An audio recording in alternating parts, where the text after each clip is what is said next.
Oi, turminha! Como vocês estão? No decorrer da história da ciência, temos visto que muitas das grandes descobertas ocorreram através de situações das mais simples no dia a dia.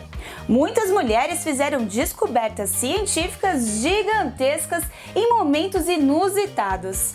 Hoje, vamos descobrir algumas dessas mulheres que fizeram grande diferença com suas grandes descobertas e mudaram o rumo da história.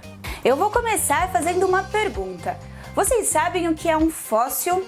Já imaginaram descobrir um esqueleto completo de alguma espécie de dinossauro? Ou talvez já ouviram falar em geologia ou paleontologia? Ainda não? Então hoje vamos aprender sobre tudo isso. O programa vai começar.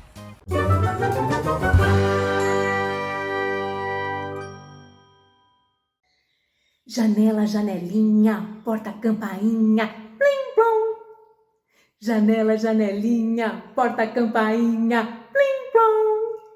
Sejam bem-vindas, crianças, à nossa casa, a Casa das Histórias, que fica coladinha ao pé de poesia. Tudo isso como um presente para o nosso movimento por uma escola literária. Crianças, este é o meu sonho. É o meu sonho para que vocês, para que todos nós possamos ler muito, nos tornarmos seres pensantes, seres que imaginam, que criam, que inventam e que sonham. Sonho meu, vá buscar quem mora longe, sonho meu,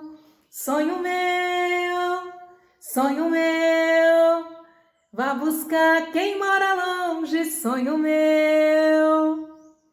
E logo cedinho eu colhi do nosso pé de poesia este livro tão bonito de Cecília Meirelles, Janela Mágica, da Editora Global. Muito sugestivo, não é mesmo? Janela Mágica, a janela da nossa Casa das Histórias. Vamos ler? Então, com os ouvidos abertos e os corações abertos, vamos conversar com Cecília Meirelles sobre...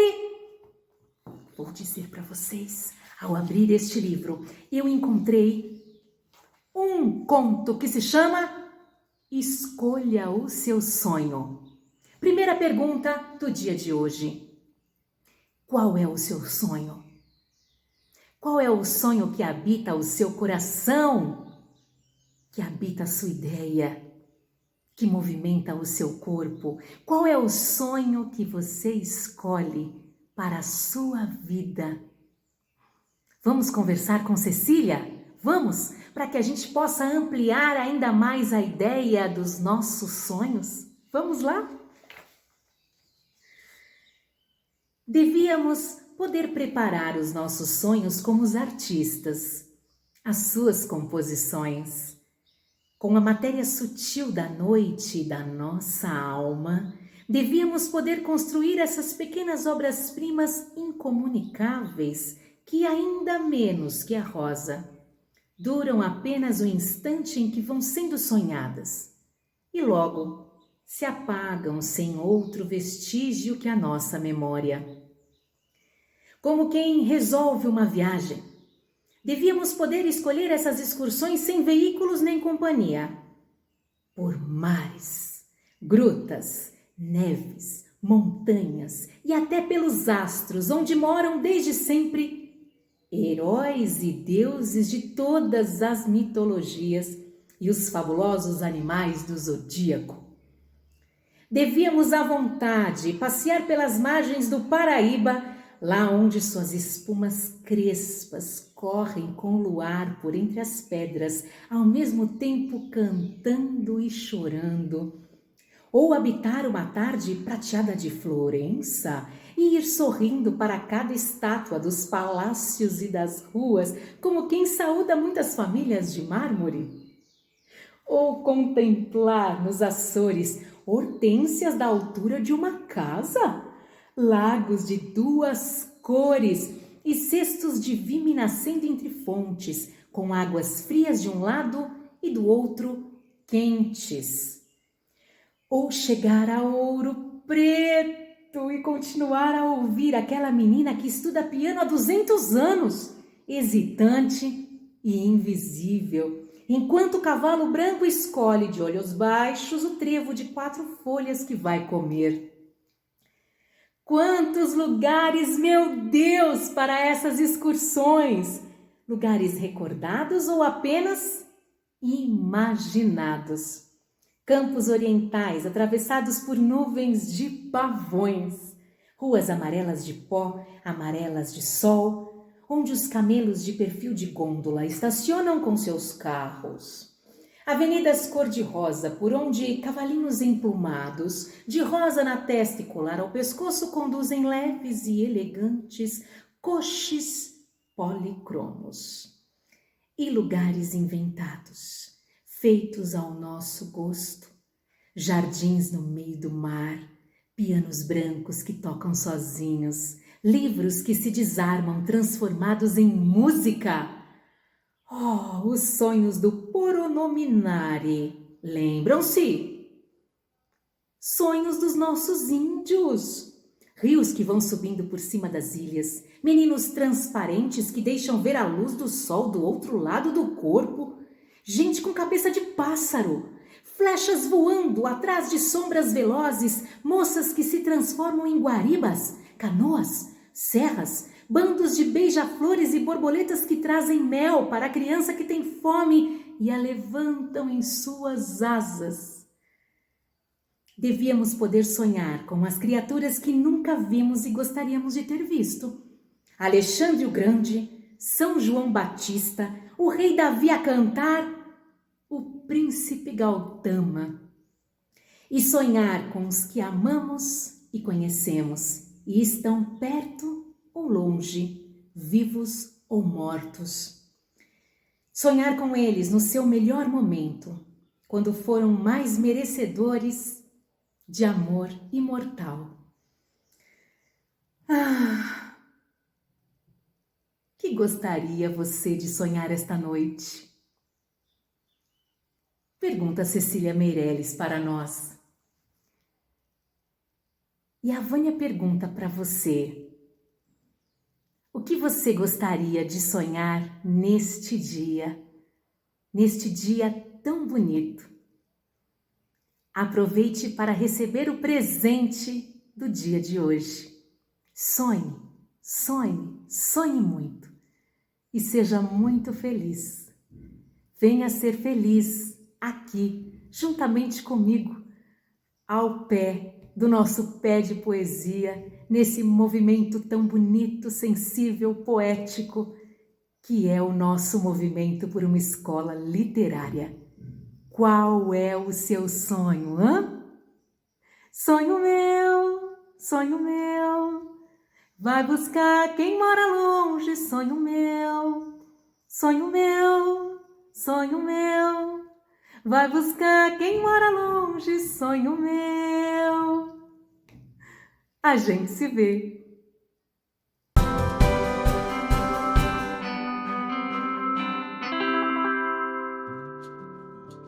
Olá! E gostaria de convidar vocês para refletirem comigo sobre a preservação dos nossos animais, das nossas florestas, do mundo inteiro. Os nossos animais são tão importantes. E que tal se a gente pudesse fazer máscaras de animais de papelão? Legal, né? Então, para isso, pegue o seu papelão, uma tampa de panela e vamos fazer então o contorno da tampa.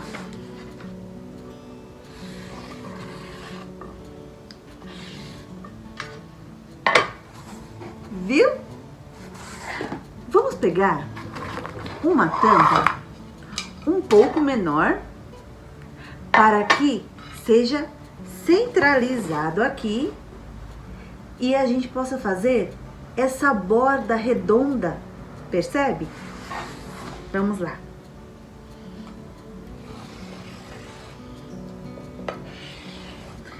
Isso, fez aí? Ficará assim. Nós temos opções para fazer nossas máscaras. Você pode recortar esse círculo, porque aqui será o nosso rosto. Nós vamos nos transformar nos animais. E aí, então, nós podemos colar as características de cada animal. Por exemplo, eu vou utilizar aqui dupla face e uns recortes de características de uma girafa. Olha aqui. Então, a girafa, ela tem anteninhas. Eu vou colocar aqui, ó, com dupla face, as anteninhas. Vou pegar a fita e vou colocar aqui para que vire as nossas anteninhas.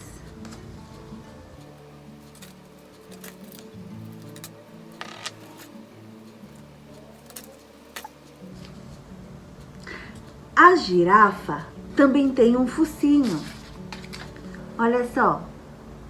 Vamos colar também?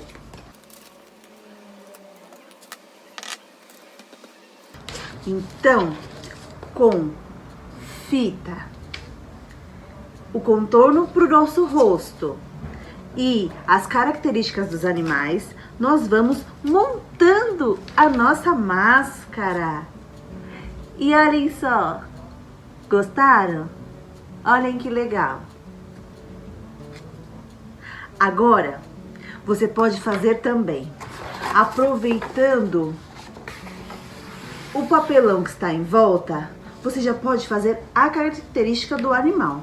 Como, por exemplo, vamos desenhar aqui a juba de um leão. Então, olhem que legal. Faça como quiser. Uma espécie de cabelo, assim, de uma juba. Use a sua criatividade. Aparecendo. E vamos recortar.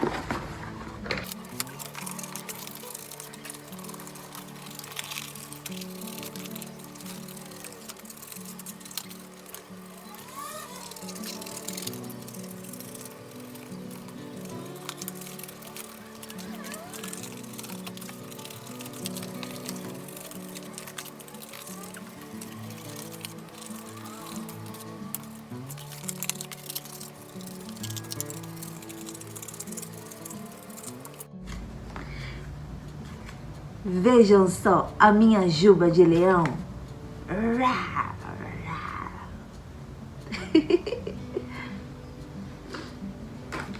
Você pode fazer também as orelhas de um elefante, a tromba de um elefante. Olha aqui.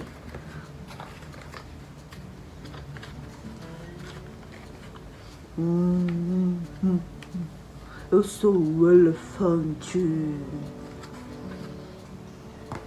Você pode fazer um crocodilo, um gatinho, um leopardo, um panda. Que animal você vai fazer? Qual o seu animal favorito?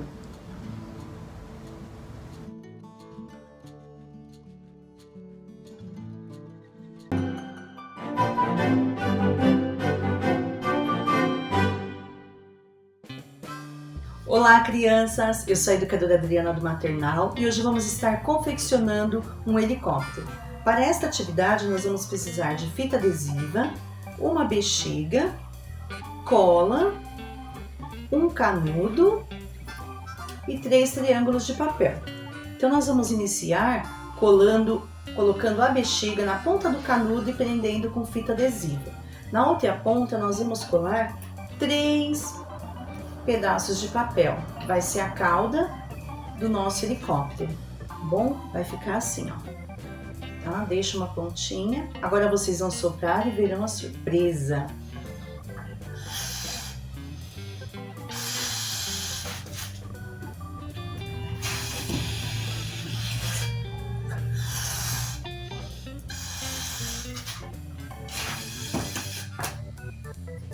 De novo.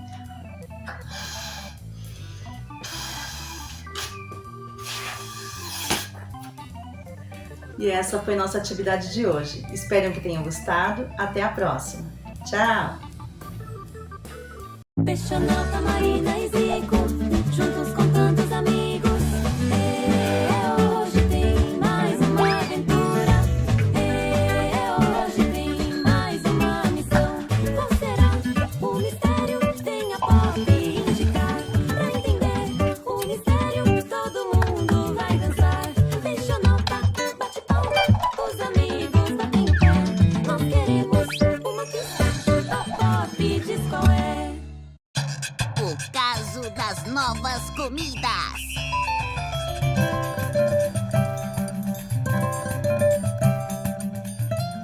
Eu posso começar, pessoal? Batata quente, quente, quente, quente, quente, quente, quente, queimou! Eba, ganhei! Eu sou o rei da batata! Essa história de batata me deu fome. Vamos comer alguma coisa antes de continuar? É pra já, Marina! É uma delícia passar as férias aqui. Vocês não sabem como eu fico esperando essa hora chegar. Nossa, que biscoitos lindos, Júlia! E gostosos, Marina. Você quer um? Não, obrigada. Essa maçã também parece estar deliciosa.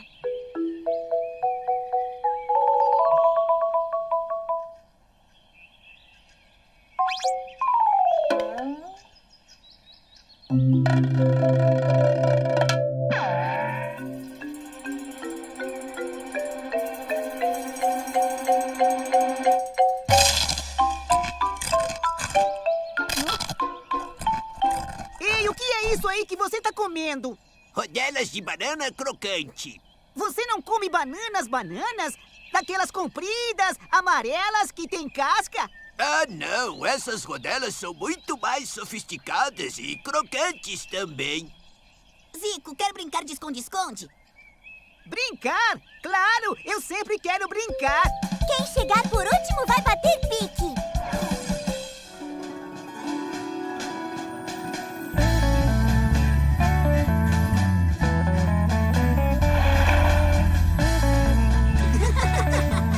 Ei, olha só, pessoal, uma Pop! Nós vamos precisar de vocês, amigos. Prestem atenção para dançar o ritmo da Pop.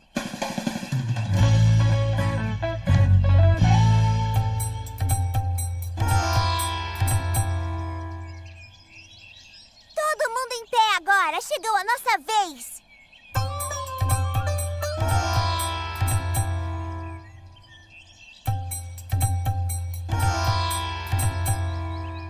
De novo, ela está quase abrindo.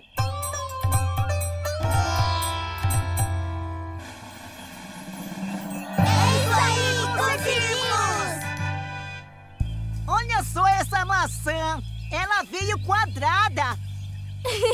E o que esse ovo aqui está fazendo com uma gravata? Caramba, deixa eu ver. Ovos lembram galinhas. A gravata deve ser porque elas estão indo a uma festa chique. Não é mesmo, peixonauta? É o que veremos, Zico.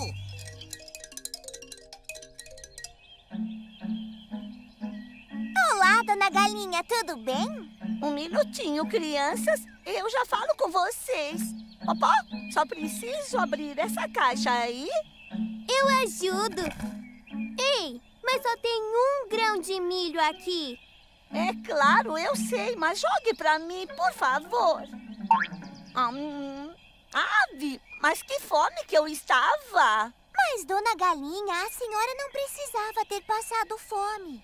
Olha aqui, tem um monte de grãos espalhados pelo chão. Grãos do chão, qualquer um pode comer, mas o grão da caixa é diferente. É um grão mágico. Não, mas ele vem na caixa. É muito especial. Ó. Ai, ai, essa conversa abriu meu apetite. Come uma banana, Zico.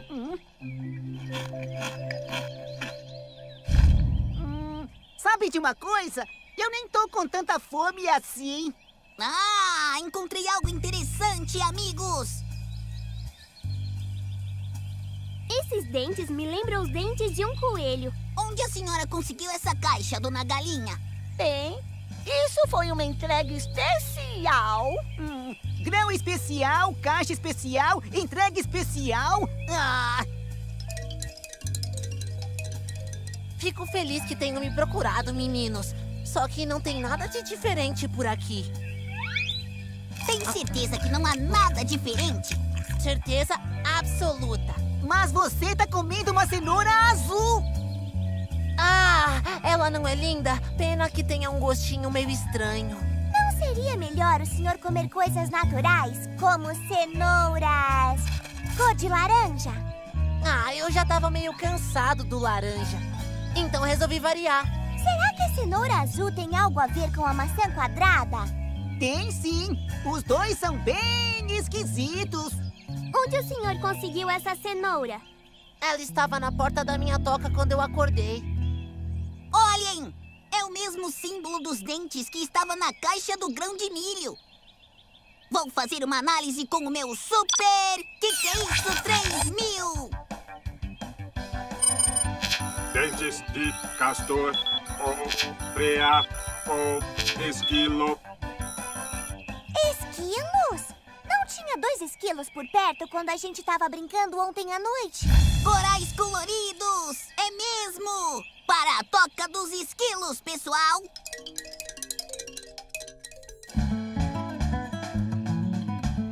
Vejam, é a marca dos 2 dentes. Eu acho que viemos ao lugar certo. Eu vou procurar a entrada, pessoal. Volto em 1 minuto. Vocês ouviram isso? Será que foi algum animal perigoso? Não, foi só o meu estômago roncando de fome. Por que você não come alguma coisa, Zico? Eu tô preocupada com você.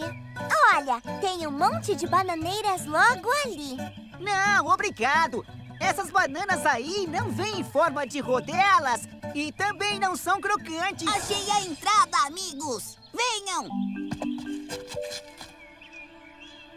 Uau! Vocês não vão acreditar no que eu tô vendo! Se você cansou da forma ou da cor das suas comidas, vidas preferidas, venha conhecer um novo sabor que vai mudar a sua vida. Incrível, peixonauta! Eles fizeram uma fábrica dentro da árvore. É tão legal fazer experimentos, inventar o que dá nas nossas cucas. Gostamos de mudar os alimentos. Vamos criar comidas malucas! Garoupas galopantes! Deciframos o mistério! Sim, era isso que as pistas queriam dizer. Os esquilos estão enfeitando os alimentos. Daí o ovo de gravata. E também mudaram a forma deles. O que explica a maçã quadrada. Legal! Então resolvemos mais um caso! Ainda não, Zico. Agora nós temos que convencê-los a parar com a fábrica e fazer os alimentos voltarem a ter a forma de antes. Ah, mas eu queria tanto uma rodelinha daquela banana crocante. Ela era tão chique.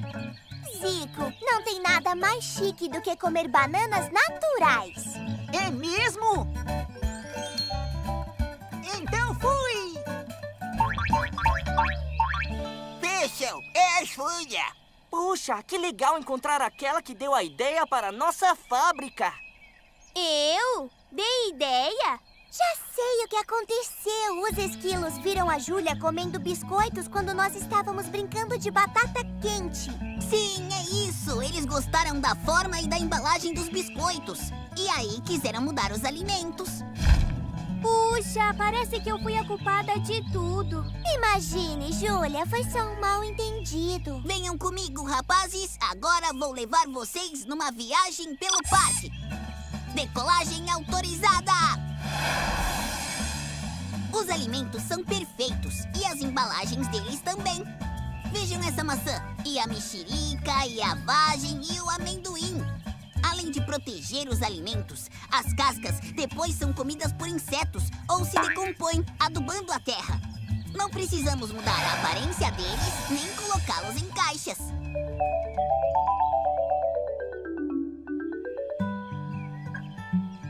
Caramba! E nós só queríamos fazer uma coisa divertida. Vamos ter que acabar com a fábrica e voltar a comer aquelas nozes de casca dura. Mas vocês deveriam adorar a casca dura das nozes. Ah, é? E por quê? Porque senão outros animais poderiam abri-las e vocês, esquilos, ficariam sem. Isso é verdade. Vocês são animais muito especiais. Só vocês têm dentes fortes o bastante para abrir as nozes. Eu mesma adoro nozes. Sabiam? Uma noz para a Júlia saindo. É pra já! Olhem, uma pop! Vamos dançar no ritmo para abrir a pop.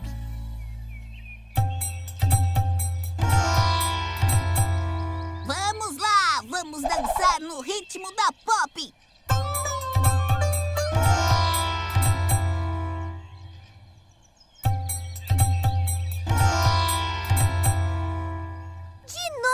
A gente tem que abrir essa pop.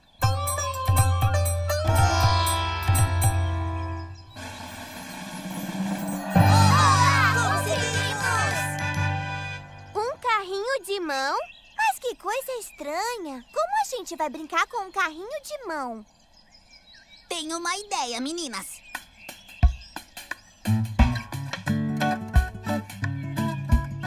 Ei, ajudem aqui! Eu acho que comi bananas demais!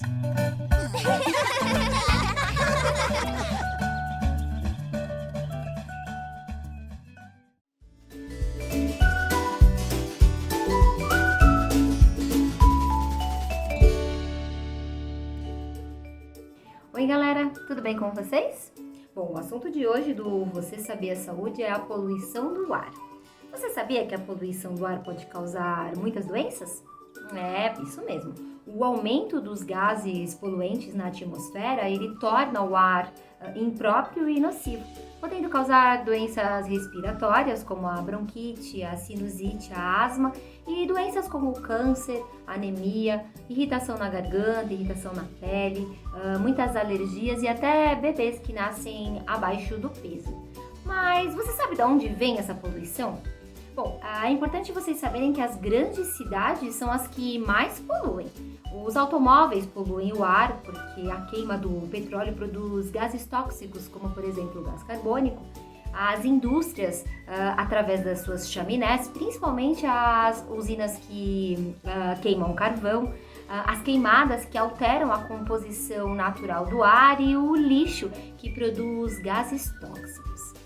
Mas as pessoas também podem ajudar a diminuir a poluição do ar através de algumas ações, como o controle dos poluentes produzidos pelas indústrias, a redução do uso de combustíveis fósseis como a gasolina e o diesel, utilizando mais os transportes coletivos. As pessoas podem também preservar as áreas naturais e promover o reflorestamento, porque as plantas elas limpam o ar, porque liberam o oxigênio e retiram o gás carbônico do ambiente, separando e reciclando o lixo e deixando de fumar. E uma coisa bem interessante que eu tenho para contar para vocês é que nós temos um tesouro nos nossos mares, que são as algas marinhas. As algas, elas são as maiores responsáveis pela renovação do ar, porque elas produzem 55% do oxigênio que o nosso planeta necessita. Na verdade, os nossos oceanos são o verdadeiro pulmão do mundo. Mas, infelizmente, de acordo com um estudo recente, os oceanos eles terão mais plásticos do que peixes até 2050. E isso é muito sério porque também vai afetar a qualidade do ar. Tudo por causa da poluição dos mares. Mas é isso, galera. A gente precisa cuidar do meio ambiente para que a gente possa respirar aliviado e prevenir algumas doenças. Amanhã eu tô de volta. Tchau, tchau!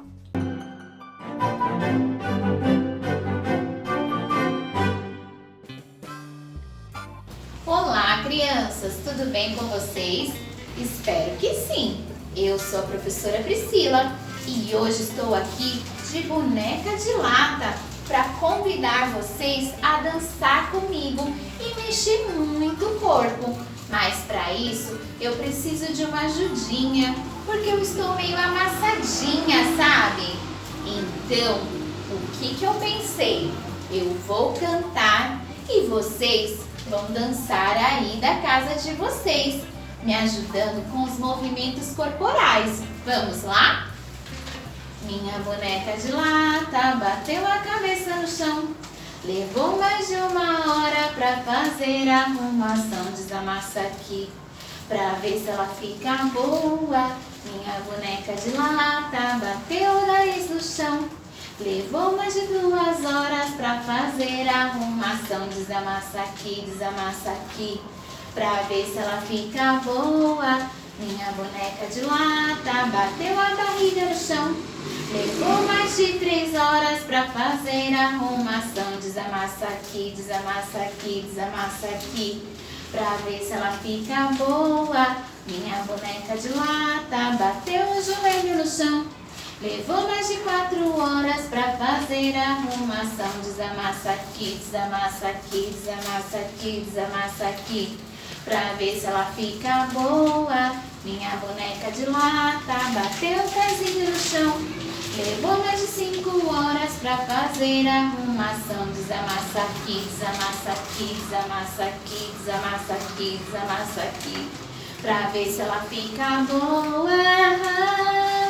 Bom, crianças, é isso. Eu espero que vocês tenham gostado. Até a próxima. Beijinho. Tchau, tchau.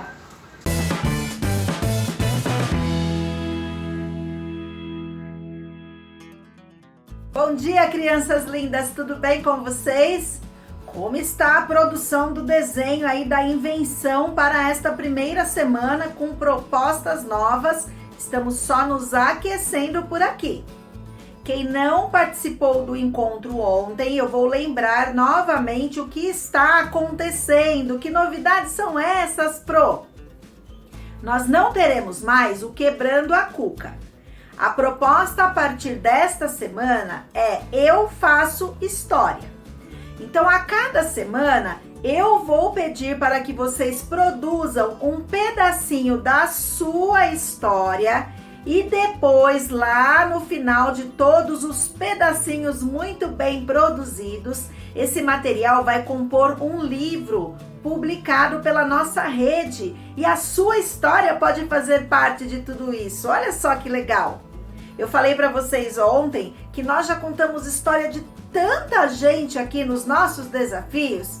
Então agora é a vez de você contar a sua história. E aquecendo aí essa primeira semana, a Pro de Artes tinha deixado uma proposta na última sexta-feira, pedindo para que vocês produzissem aí uma ideia, o que vocês acham que poderiam inventar para mudar o mundo. Então nós pedimos que vocês produzissem um desenho com essa criação. Esse desenho precisa ser postado lá no formulário, no portal da educação, na aba Eu Faço História, tá bom? Não se esqueçam que é muito importante, eu preciso muito da colaboração de vocês para que o nome das crianças apareçam nas produções, tá bom?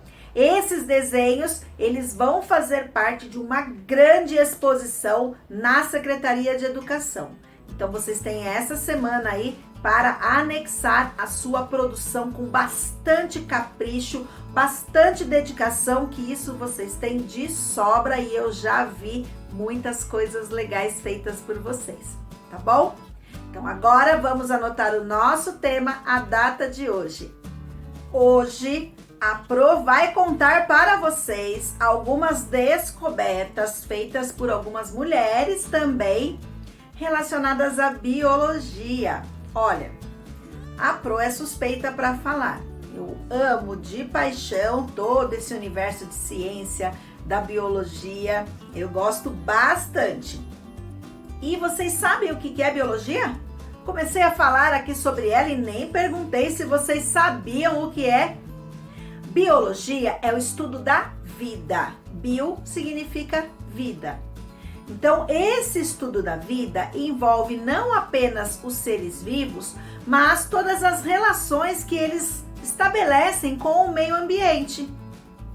Eu já falei bastante sobre esses assuntos aqui com vocês. Nas escolas, vocês conhecem esse mundo da biologia pela ciência da natureza, né? Pela disciplina de ciências. E depois, conforme o tempo vai passando, ciências torna-se biologia, com o estudo um pouquinho mais aprofundado de toda essa vida. Só que, antes de falarmos de algumas características aí relacionadas à biologia, eu gostaria de começar a te contar a respeito de uma subdivisão que nós temos na biologia, chamada paleontologia. Essa vocês conhecem? Já ouviram falar? O paleontólogo é o profissional que estuda o meio ambiente em busca de fósseis, restos de animais, de plantas que viveram há muitos e muitos milhões de anos atrás.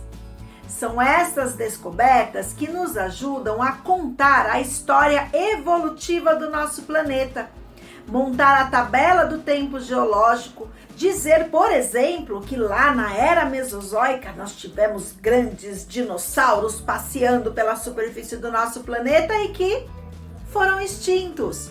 Então, tudo isso é reconstruído a partir dos fósseis. Observem aí na imagem como um paleontólogo trabalha.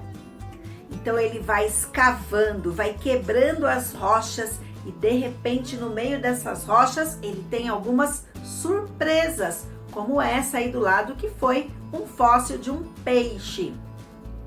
Agora, por que eu tô te contando tudo isso? Porque nós temos uma pessoa chamada Mary Anning, que foi uma paleontóloga que com apenas 12 anos de idade, ela encontrou o primeiro registro de um ictiossauro. Esse feito revolucionou a paleontologia. Durante muito tempo, os paleontólogos eles não associavam os fósseis a seres que já tinham sido extintos, ou seja, que deixaram de existir. E aí, o fóssil que ela encontrou de um ictiossauro, ele foi comparado aí com um crocodilo, como se fosse um crocodilo. E aí, só depois de muito tempo, né, eles perceberam que na verdade não era não, que os fósseis eles representavam seres que já não existiam mais. Olha só que legal essa história. E eu trouxe aqui para te mostrar um exemplo de um fóssil. Querem ver? Curiosos? Então vamos lá. Ó, vou colocar aqui para vocês enxergarem, tá bom? Esse fóssil aqui é o fóssil de um peixe. Ele foi encontrado lá na Chapada do Araripe.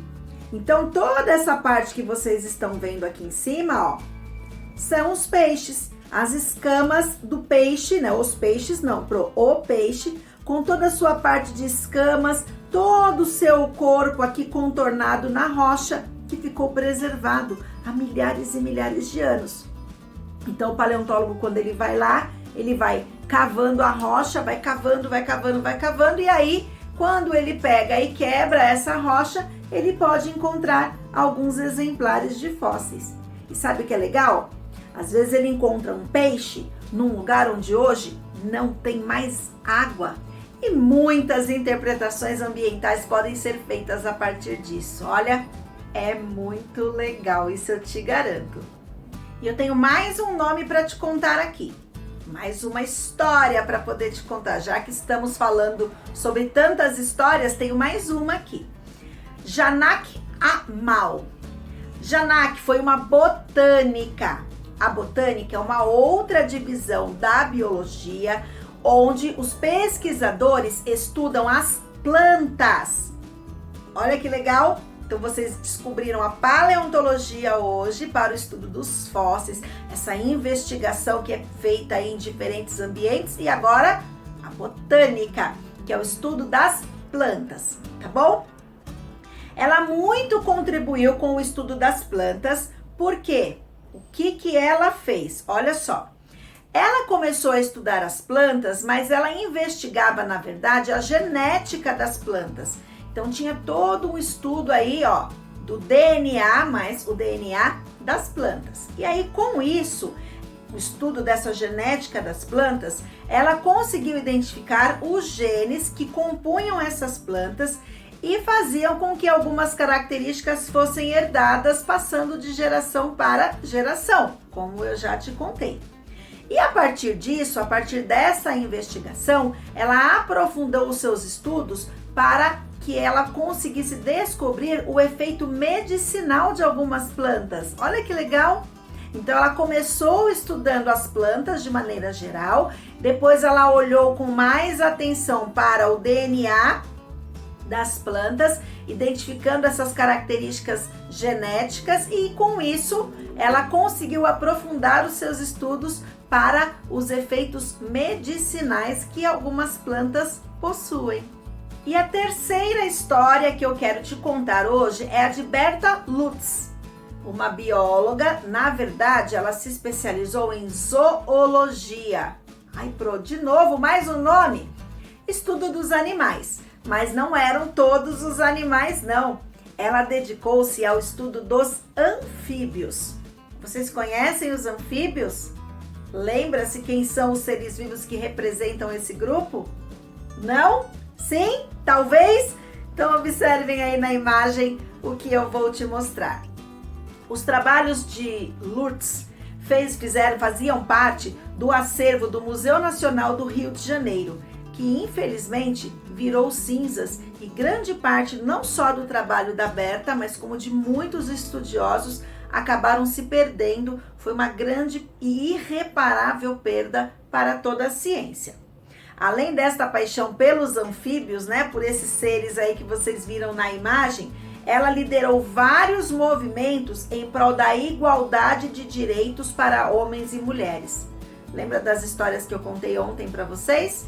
A mulher não tinha nem direito de estudar em grandes faculdades, ganhava menos. Então, Berta Lutz, ela foi uma defensora desses direitos aí para que nós tivéssemos igualdade. Bem legal, né? Se deixassem, se desse tempo e se nós conseguíssemos, a Pro ficaria aqui falando tantas coisas para vocês sobre a biologia. Ai, olha, história para contar, experiência para mostrar, não faltam por aqui, viu?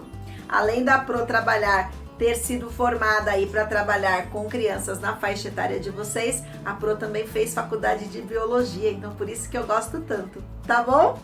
Então agora vamos já para o nosso desafio, tá? Vocês vão pegar uma folha de sulfite e vão dobrá-la em 3 partes. Vocês serão investigadores da biologia no encontro de hoje, hein? Então dobrei ela aqui, ó. Eu vou ficar com 3 marquinhas aqui. Então aí eu vou passar um risco aqui no meio, né, da minha sanfoninha, e eu consegui dividir a minha folha em 3 partes, certo? Essa é a primeira parte, bem fácil. Aí você vai pegar em algum local que tenha perto da sua casa, dentro da sua casa, né, ou alguma pessoa que consiga pegar para vocês. Vocês vão precisar de 3 folhas de árvore diferentes. Não só de árvores, de plantas, tá bom? Mas é importante que as 3 sejam diferentes. E outra coisa muito importante: não arranquem folhas das árvores, tá bom? Você não gostaria que ninguém chegasse aí e te desse um puxão de cabelo arrancando os seus cabelos. Então, não é para arrancar folha de nenhuma plantinha, tá? Você tente coletar essas folhas que estejam caídas em algum local, caídas no chão, tá bom? Aí, você vai pegar essas 3 folhas e colar aqui. Folha 1, folha 2 e folha 3. E aí começa a sua investigação. Você vai comparar essas 3 folhas e vai precisar ter um olhar muito científico aí de investigador de descoberta e colocar quais são as diferenças que você observa entre as 3 folhas. Depois, na parte de baixo aqui de onde vocês colaram, vocês vão fazer um desenho da folha, deixando essas características muito bem marcadas. Elas precisam aparecer, tá bom? Então, colhem as folhas, façam os desenhos, observem as diferenças, registrem aí tudo no seu caderno e aí você vai precisar responder a seguinte pergunta para mim. Será que essas diferenças que vocês observaram aí nas folhas interferem em alguma coisa? Eu já te contei um pouquinho sobre isso em alguns programas aqui, agora eu quero ver se vocês conseguem se lembrar ou descobrir de que maneira que essas diferenças podem ou não interferir em alguma coisa aí na vida dessas plantinhas. Combinado? Então essa é a síntese do meu desafio.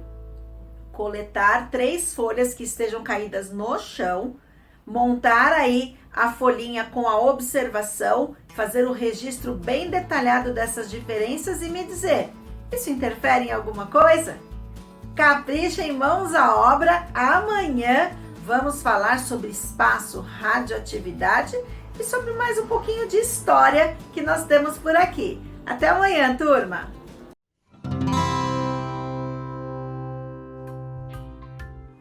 E aí, galera da EJA, na nossa aula de Língua e Cultura Portuguesa de hoje, daremos continuidade à formação das palavras. Precisamos seguir atento às explicações, hein? Vamos lá?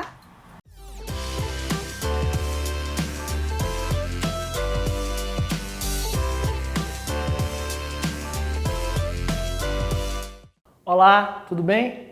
Hoje a gente vai estudar a estrutura e a formação de palavras a partir de 2 processos que existem dentro do universo da língua portuguesa. A composição e a derivação. Esses processos nos auxiliam a compreender de que modo é possível a gente construir diferentes palavras por meio de diferentes recursos. Quando você olhar no seu livro de português, você vai perceber que esse estudo ele é bem amplo, porque ele começa lá naquelas categorias de raiz, radical, afixos. Você pode encontrar isso melhor na aula sobre estrutura e formação de palavras. A gente vai focar hoje nesses 2 processos, que são muito comuns, muito naturais ao uso humano da linguagem, e a gente precisa compreender as distinções entre cada um deles. Vamos começar pelo processo de composição. A gente vê essas letras embaralhadas, né? Parece que não há uma lógica para esses pedacinhos de palavras se relacionarem na língua, mas há sim, viu? A gente vai perceber que alguns processos seguem algumas regras e que no meio desses processos, alguns elementos mórficos, alguns elementos que constituem o vocábulo vão acabar sendo alterados a favor do significado. Lembra que a palavra precisa atingir o significado. Então vamos pensar aqui que as palavras são formadas pela junção de outras palavras ou radicais, ou seja, no processo de composição, a gente vai encontrar pedacinhos de palavras ou novas palavras que são formadas a partir de outra. O processo de composição ele é dividido em 2. Existe o processo de aglutinação e o de justaposição. Esses nomes são novos para você, podem ser um pouco estranhos, então vamos entender cada um deles. O processo de aglutinação acontece quando 2 palavras, 2 elementos se unem para formar essa palavra e algum pedacinho ou alguma palavra sai perdendo, ou seja, vai perder um som, vai perder alguma letra, vai acontecer algum tipo de prejuízo em uma das 2 partes, porque na aglutinação as coisas se misturam, se combinam. No caso da justaposição, esse processo acontece o inverso. As unidades de significado são mantidas de cada palavra e essa união pode acontecer sem prejuízo fonético, estrutural ou léxico. Vamos entender melhor com um exemplo? Olha só, lembra que quando a gente aprendeu a estrutura e formação de palavras, a gente utilizou alguns objetos para compreender melhor essa estrutura? Então vamos pensar no caso da aglutinação, que eu tenho 2 palavras, vamos imaginar que cada um desses bloquinhos aqui representa uma palavra. Eu tenho 2 palavras que se unem para formar uma nova palavra. Então eu tenho um processo que dá uma liga, que faz um processo aqui de combinação, de ligação, para formar então um novo vocabulário. Há então uma perda, um prejuízo para que essa união aconteça. Perceba que as 2 partes se uniram e foram unificadas para formar um novo vocabulário, um novo vocábulo na língua. Já no processo de justaposição, eu vou ter diferentes elementos, diferentes palavras. Essas palavras, imagine que cada um desses blocos aqui representa uma palavra. Então essas palavras se unem. Com essa união, eu posso realizar essa união por meio de um hífen, por meio de uma acréscimo, aquele famoso tracinho que a gente vai chamar de hífen, claro, né, que a gente vai aprender o uso correto dele. Esse tracinho pode unir essas duas palavras, mas a unidade temática, a unidade de significado delas é respeitada, é mantida. Então, na justaposição, há apenas um encontro. Esse encontro não gera prejuízo para nenhuma das palavras. Por isso que esse encontro pode ser marcado com ou sem o hífen, ok? Vamos ver alguns exemplos para compreender melhor esses conceitos? Olha só a palavra planalto. Essa é a palavra planalto, como a gente reconhece aí na língua. A palavra planalto foi formada a partir da junção de duas outras palavras, plano e alto. Essa junção, quando ela aconteceu, houve um prejuízo para a palavra plano. Essa palavra perdeu sua letra final para que essa união fosse relacionada. Então, ao invés de virar plano alto, virou planalto. Por isso que a gente chama esse processo de aglutinação, uma combinação, uma mistura de duas palavras que formaram outra. Nós temos aqui um caso clássico na língua portuguesa, em boa hora, que no passado era assim que a gente usava essa expressão. Hoje a gente usa a expressão embora.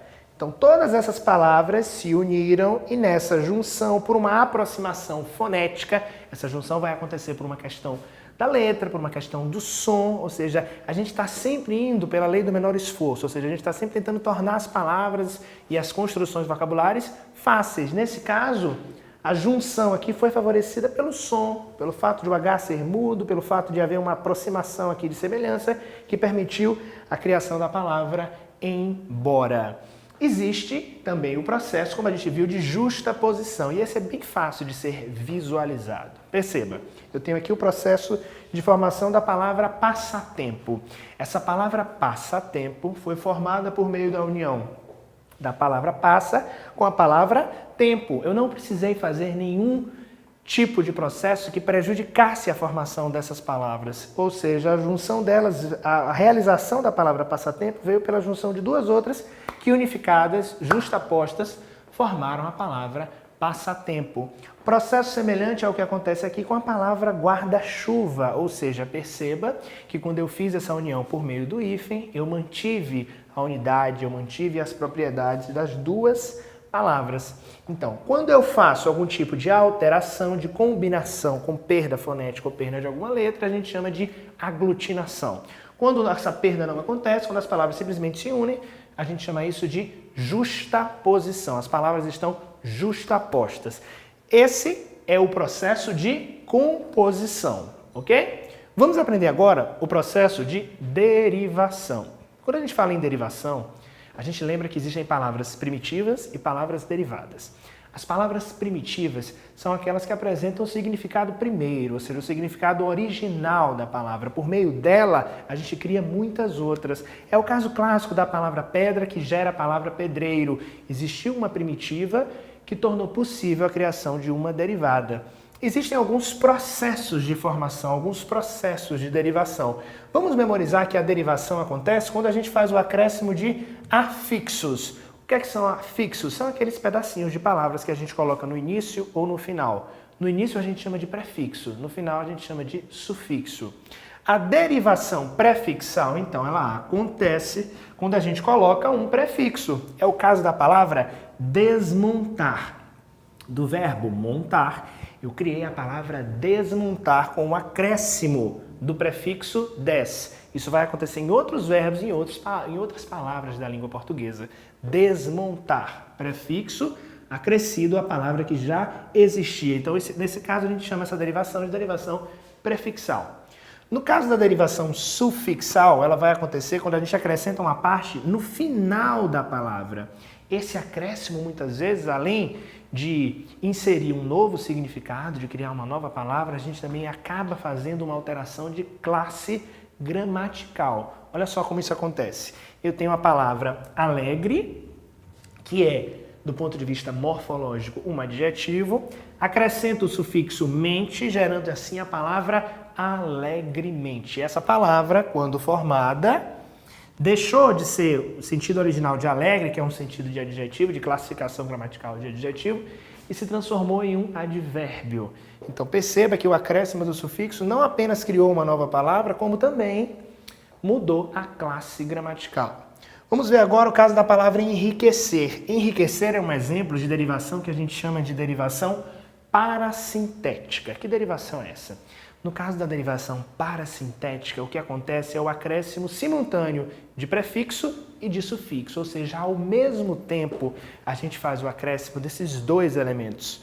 Perceba que eu tenho a palavra enriquecer com o prefixo em e o sufixo esser, que vai acontecer também em outras palavras, tais como amanhecer, por exemplo. Então, nesse caso, onde a gente coloca um prefixo e um sufixo ao mesmo tempo na palavra, a gente chama essa derivação de parasintética.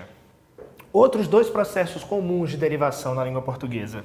A derivação imprópria. Que derivação é essa? Por que esse nome? Porque no caso da derivação imprópria, as palavras mudam de classe gramatical.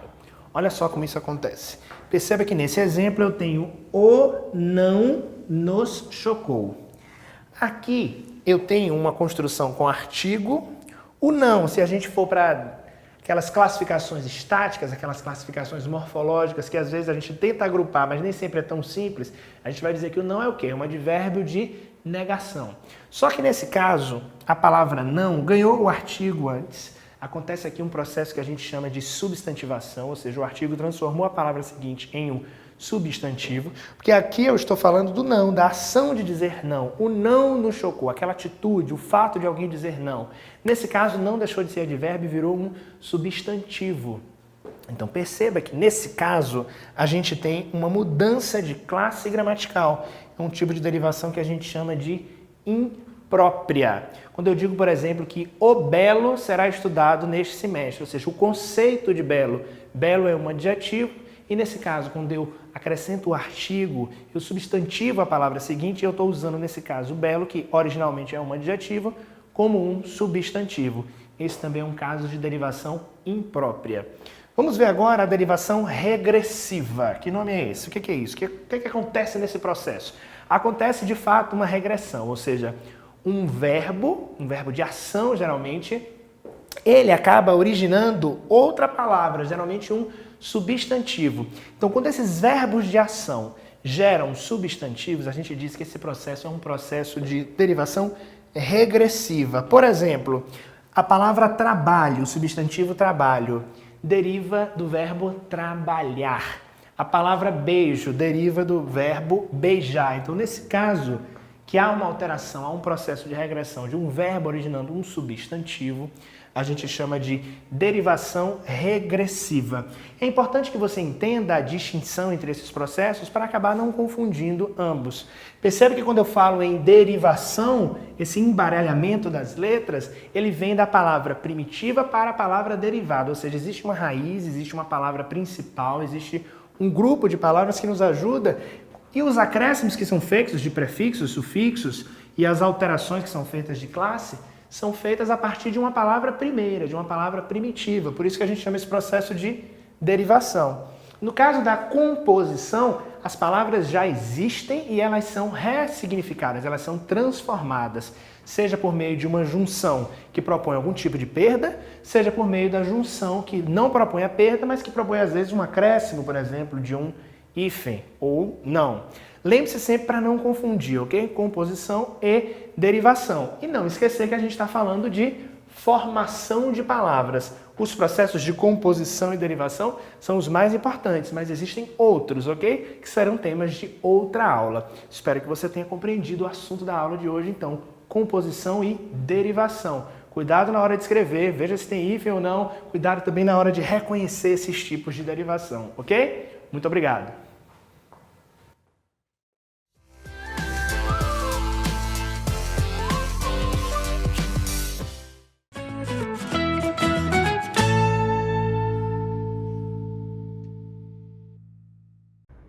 Oi, eu sou o maestro Emiliano Patarra das orquestras de Guarulhos, a Orquestra Jovem Municipal e a Orquestra Gru-Sinfônica, e a gente está no Falando de Música nos Saberes em Casa, esse espaço em que toda semana conversamos sobre o mundo mágico dos sons.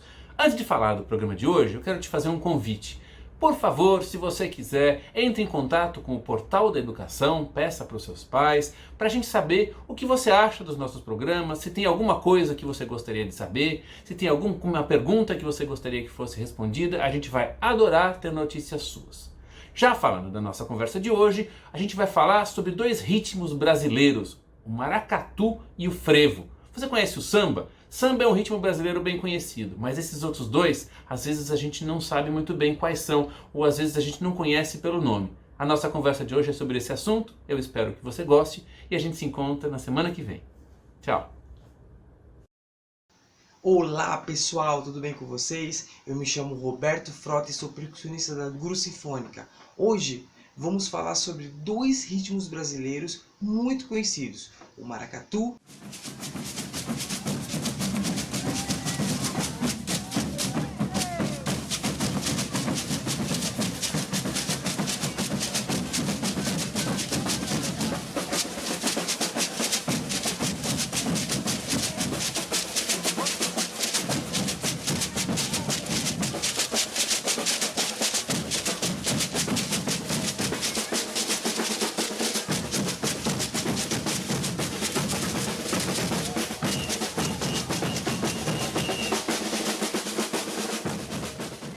e o frevo.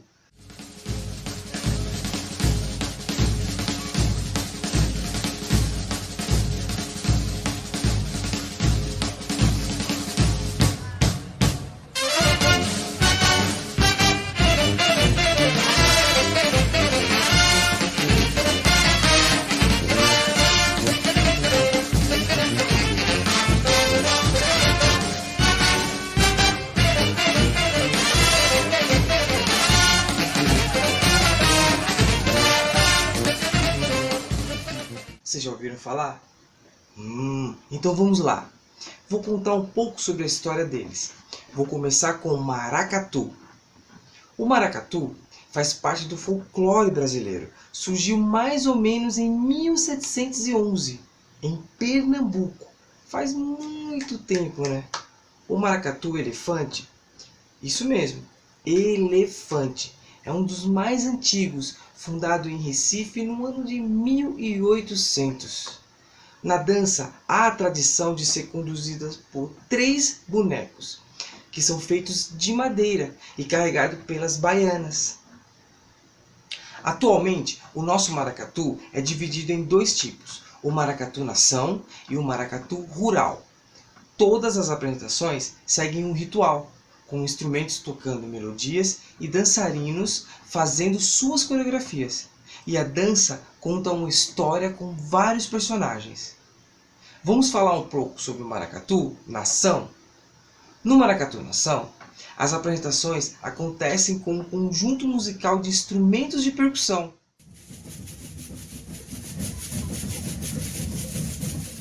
E cortejo real, que sai às ruas para os desfiles.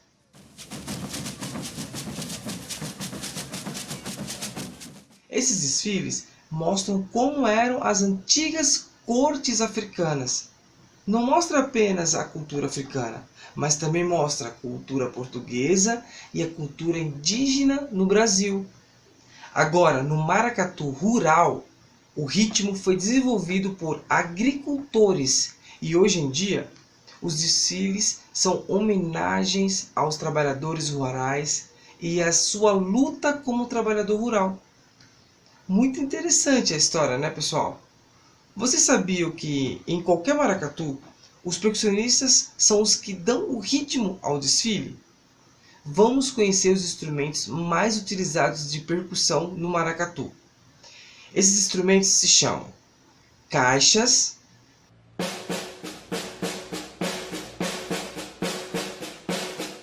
ganzás, gonguês, taróis e tambores.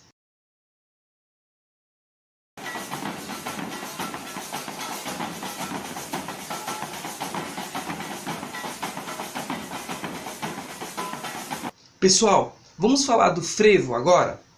O frevo, assim como o maracatu, surgiu em Pernambuco, em Recife. O frevo nasceu das marchas, machiches e dobrados, que são outros dois ritmos que veremos em outra aula. Em Pernambuco, o frevo se destaca por ser uma música muito agitada, fazendo a alegria das pessoas no carnaval. Por ser rápida, as danças são cheias de saltos e piruetas. Pessoal, sabia que hoje temos, assim como o maracatu, frevos diferentes? Isso mesmo, mas diferentes do maracatu, que temos dois tipos, o frevo se divide em três tipos.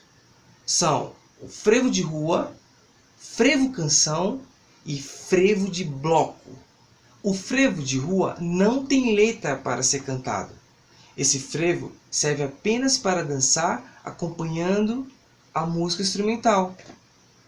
O frevo de bloco tem uma mulher cantando e um instrumento de corda, que pode ser um violão.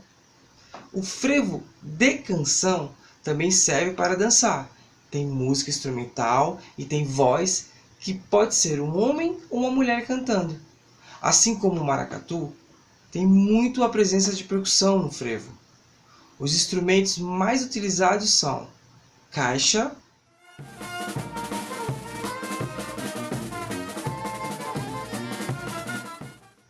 bumbo e tarol.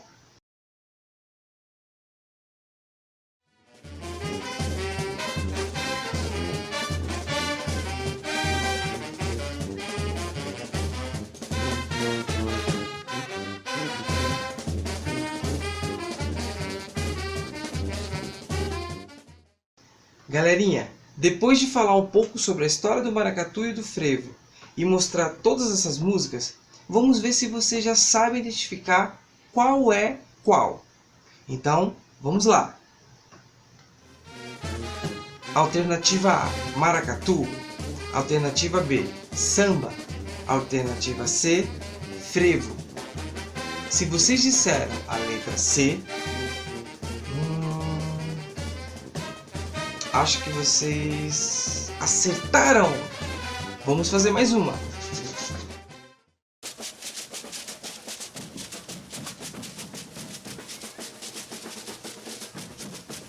Letra A, samba. Letra B, frevo. Ou letra C, maracatu. E agora, será que vocês vão acertar? A alternativa correta é a letra C. Para finalizar o vídeo, vou colocar mais uma questão. Então vamos. Letra A, maracatu. Letra B, samba. Ou letra C, frevo. Pessoal, e esse ritmo? Será que é maracatu ou frevo? Esse ritmo é o samba. Se você errou, não se preocupe. Foi uma pegadinha. Se você acertou, parabéns. Está afiado nos ritmos brasileiros. E agora chegamos ao fim. Espero que tenham gostado e até mais. Obrigado. E é isso aí, turminha, o programa de hoje chegou ao fim, mas amanhã eu espero vocês com muito mais. Até amanhã. Tchau, tchau.